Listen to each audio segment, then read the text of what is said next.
Anyways, I'm going to stay out here to finish this. So that's not the problem. Some people say mental screening. Well, they did a study of 100, the 100 most well-known killing spree cases like this. And they found that half of them had, there were previous indications of mental problems. Okay? Now that means that only half had sought a psychiatrist or had taken a psychological test of some sort through the government that had flagged something, or had sought help, or had ended up in an institution. Only half, okay? And it,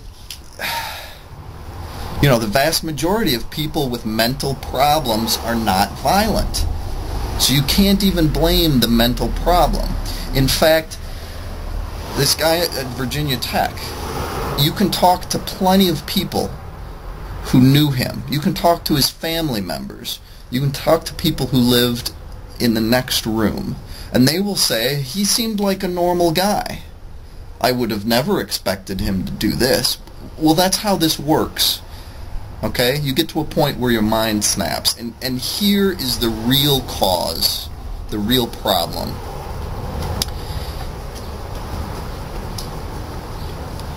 Is loss of humanity.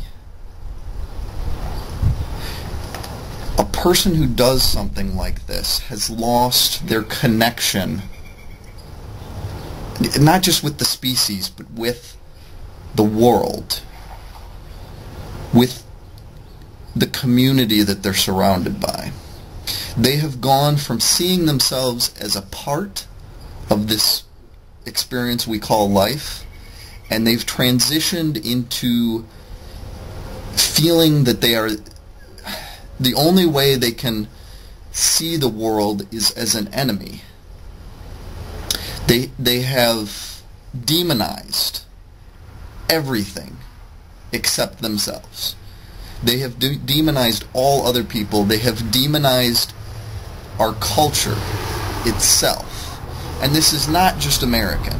This has happened in other places, and it will continue to happen in other places. It's spreading. It does have to do with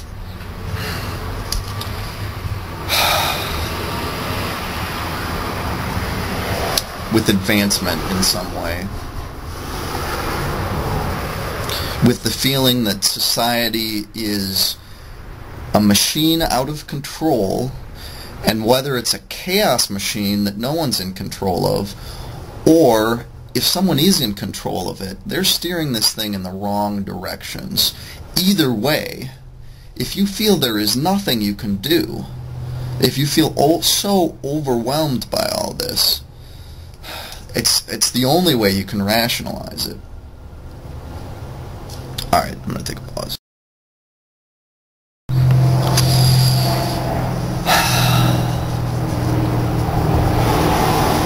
Some people also want to just say that he lost touch with reality. And to some extent that's true. I don't think it was reality that he lost touch with, though. Again, I think it was his humanity. I don't think he thought he was in a video game. I don't think it was a dream. I don't think he thought it was a dream, what he was experiencing. He killed 2 people. And we don't know what's going on. It's dangerous to assume too much. What we do know is he killed 2 people. Then he had a package prepared that explained this plan of his, which he went to the post office to mail. He's actually using society to communicate his hatred of society. Then after that he goes and kills 30 people with 2 guns that he purchased legally.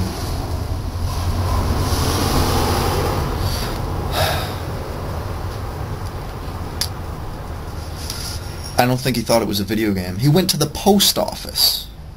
Alright. Now, a lot of people, especially older people, and I should not stereotype. I'm sorry for that ageism, okay? Some people may react to this just with dismissal. You know, I can't understand how anybody could do something like this. It's just an inconceivable action. Something's just wrong with him. Let me just say this.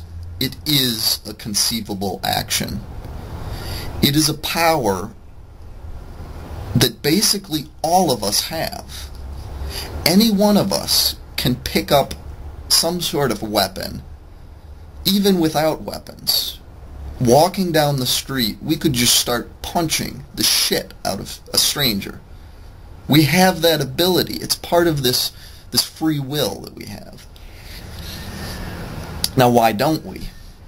Humanity. It's our understanding that we're part of a greater whole, that we fit in with society in some ways, and we can resist it, we can speak out against it. But a killing spree is a very pure act of helplessness. If this is your decided course of action, then your mind cannot grasp a course of action that is better. Now, maybe you say that's a problem with the mind, but we see it keep happening.